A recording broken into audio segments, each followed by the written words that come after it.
لبیک اللہم لبیک لبیک لا شریک لک لبیک۔ علی اکبر اتاری ہیں جامعۃ المدینہ چھانگا مانگا سے۔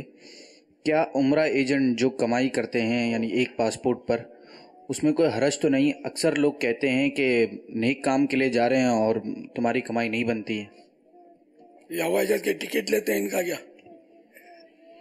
ادھر جا کر حج پہ مکہ شریف میں تو مکان کی کرایہ بھی بڑھا دیتے ہیں، ہوٹل والے بھی مفت نہیں کھلاتے حاجیوں کو، یہ بھی پیسے لیتے ہیں، مدینہ شریف میں بھی پیسے لیتے ہیں، یہ احرام بھی مفت نہیں دیتے، یہ بھی خریدنے پڑتے ہیں۔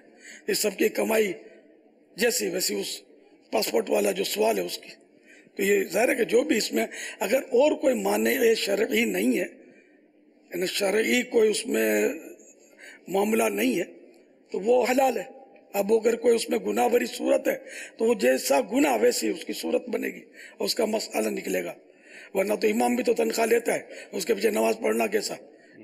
نماز پڑھانے کا پیسے لیتا ہے، دیکھو اذان دینے کے مؤذن صاحب پیسے لیتے ہیں۔ تو بھائی یہ نہیں لیں گے پیسے یا آپ پڑھاؤ گے نماز؟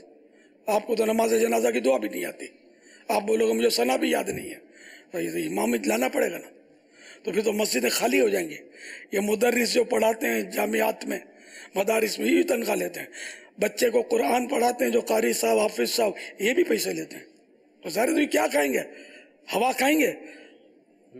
آپ کو دھویں چھوڑتی گرما گرم یہ بریانی پسند ہے تو اس بیچارے کو مولانا کو کھچڑی تو کھانے دو یار، اس کی کھچڑی تو مت چھینو۔